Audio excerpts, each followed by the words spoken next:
Ang isang ehemplo na nagdala ng pera ay si Congressman Eric Yap ng AXIS Party List. 46 na malita ang dala niya sa bahay ni Congressman Saldico sa Valle Verde 6. Pagkatapos mabilang, isinakay namin sa mga sakyan patungo sa Horizon Residence sa Taguig. At dumiretso kami sa basement upang may baba ang nasabing basura.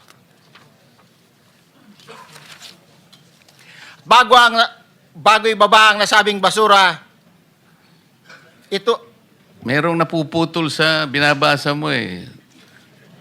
Huwag kang magmadali. Huwag kang magmadali. naputol na, Ulitin mo yung paragraph 20.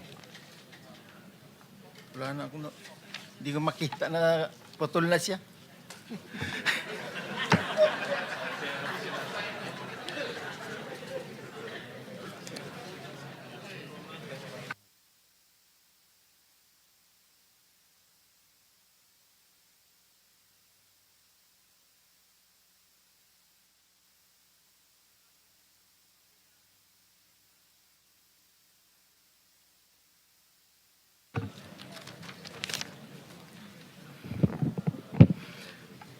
Pagkatapos, mabilang ang sinasakay namin sa mga sakyang patungo sa Horizon Residence, Taguig. Pagdating sa Horizon Residence, dumidiretso kami sa basement upang maibaba ang nasabing basura at dalhin sa unit ni Congressman Saldico sa 56th floor sa nasabing lugar kung saan siya nakatira. Bago ibaba ang nasabing basura, ito ay bawas na. Halimbawa, nag-akyat kami ng 46 na malita. Ibababa lamang namin ay 35 malita para i-deliver sa bahay ni House Speaker Martin Romualdez sa 42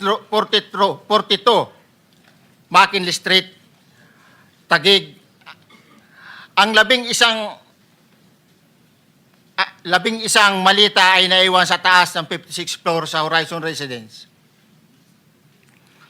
Humigit kumulang 3 beses ako mismo ang nag-deliver ng basura sa bahay ni Congressman Saldico sa Horizon Residence at sa mga bahay ni Speaker Romualdez sa 42 McKinley Street, Taguig.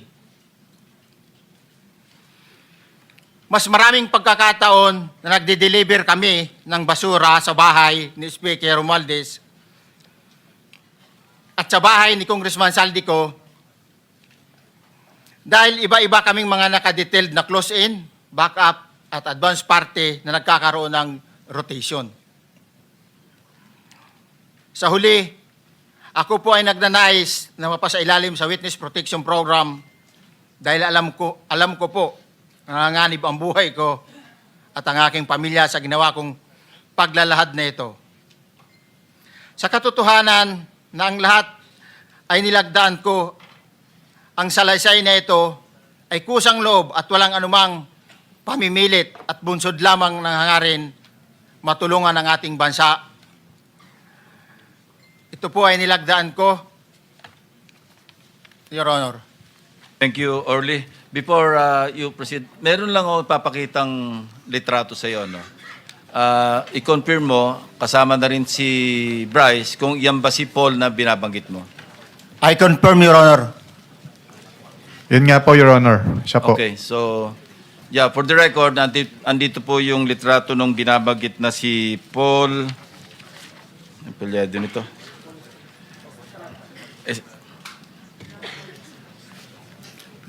John Paul Estrada, hindi ba? Yes, Your Honor. Oh, sige. Thank you very much. You may continue, Senator Marcoleta. Thank you, Mr. Chair. Mr. Gutesa, dito sa iyong paglalahad ay gumawa ka ng isang paghalimbawa. Inihalimbawa mo si Congressman Eric Yap, ngunit isang tagpo lang yun eh. Ikaw ay na-hire ni Representative Saldico, sabi mo rito, ay December 5, 2024 pa. Yes, Your Honor. Sa pagkakaalam mo, mga ilang beses kayong gumagawa ng bagay na ito. Ibig sabihin, yung pagdi-deliver ng pera, sa natatandaan mo, gaano kadalas ang pagdi-deliver? Kasi ang ginawa mo kanina ay isang example lang. Pwede mo bang ipaliwanag? Your Honor, minsan kasi pag-duty kami, ang actual ko na delivers talaga sa bahay ni Congressman Romualdez is 3. Tapos pag may duty kami, nagkakaroon ng detailed. Minsan namumonitor ko doon sa group chat namin, may basura tayo deliver. Minsan namumonitor ko siya is 3 times a week ang delivery doon sa Forbes, sa bahay ni Kung Romualdez. Yung pera minsan nanggagaling lang doon sa horizon sa taas, ibinababa. Tapos may detail lang na tao, namumonitor ko naman sa GC namin. Kaya nalalaman ko yung movement ng tropa, kung ano yung sinasabing basura ng delivery. Your So Honor. yung delivery o yung movement ng tropa nagaganap average 3 times a week. 3 times a week, Your Honor. Nagsimula noong December 2024. Yes, Your Honor. Hanggang ngayon ba ay naglilingkod ka pa kay Representative Saldico? Sa kasalukuyan po ay nag-resign po ako noong August 5, itong taon po na ito.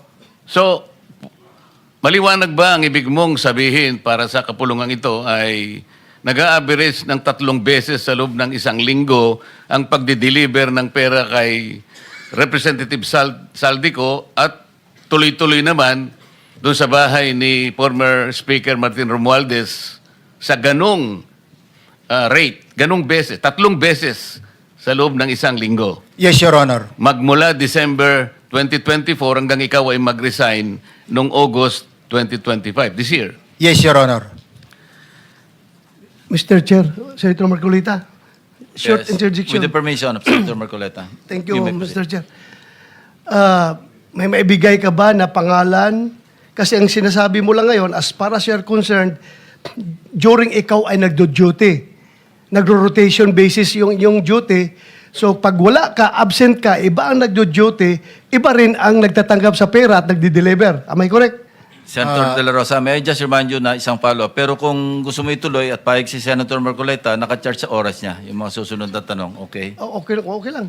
Okay lang. Sige, boss. May- Nanghiram meron lang pa naman namang- ako sa iyo. Go ahead. Oo. Meron ka pa namang 4 na minuto pa mahigit yan. Yes, sir. So, sige. Very quick lang. So, pag hindi ka duty, may ibang nag-deliver ng pera kay Saldico at kay Speaker Romualdez. Pag nangyayari yan, sir, pag hindi ako duty, may makadetail talaga sa basura na yan. Pero ang authorized lang na mag-deliver at mag-receive niyan is yung 2 tao na binanggit ko, which is John Paul Estrada and Mark Tiksay. Okay. Thank you, Mr. Chair. Thank you, Senator Marcolita. Mr. Gutesa, sa panig ng pagdi-deliver sa bahay ni former Speaker Martin Romualdez, sinong tao ang nagre-receive? Sa mga ganun, sir, ang may contact, Your Honor, is yung si Paul at si Mark lang ang may contact doon sa receiver.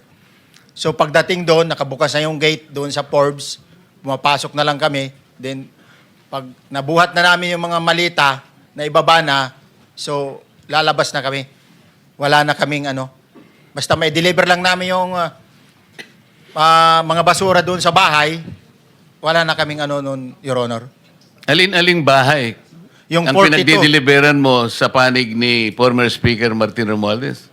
Yes, Your Honor, yung 42, yung dito sa may Forbes Park. Yun lang? Wala nang iba? Mayroon pa yung bagong nakaraan doon sa 19 Nara, yung dating bahay ni Michael Yang. Sa pagkakatanda mo, mayroon pang ibang lugar na kung saan nagdi-deliver kayo? Sa Aguado, dyan sa Malacanang. Aguado? Excuse me, Senator Marcoleta. Sino Michael Yang? Yung dating sa Pugo yata yon, Sa? yung dating sa Pugo. Yung Michael Yang. dating bahay ni Michael Yang.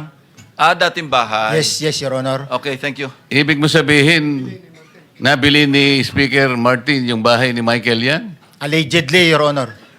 Pero paano mo alam na bahay ni Speaker yun? Kasi doon kami doon na nagde-deliver yung tropa nung hindi na nagde-deliver doon sa 42, Your Honor. Ngayon, sinasabi mo meron kayong chat. Nagagamit mo yung chat para ma-monitor mo yung rate ng delivery at kung sino-sino yung nagdi-deliver? During the time nung nandoon pa ako, Your Honor. Mr. Chair, salamat po at baka meron pa pong Thank you. gustong Yeah, itanong ating may mga kasama. papakita pa ako isang litrato pa, no? Identify mo lang siya. Sino yan? Mark Tiksahi, Your Honor. Meron pa ba nakakakilala sa kanya bukod sa'yo? Dito? Wala. Nabanggit kasi ni Engineer Alcantara rin dito eh. Sa salaysay mo noong September 23, sinasabi mo, hindi ko po siya na-meet during pagdadala. Ang tao niya po ay may alias lang na Paul at Mark. Na-meet mo ito si Mark, Engineer? Sa Valle Verde po, once lang po. So, kinukonfirm na si Mark Texa ito? Mark po and Paul, karaniwan po ng Okay. Thank you. Thank you, Senator Marcola.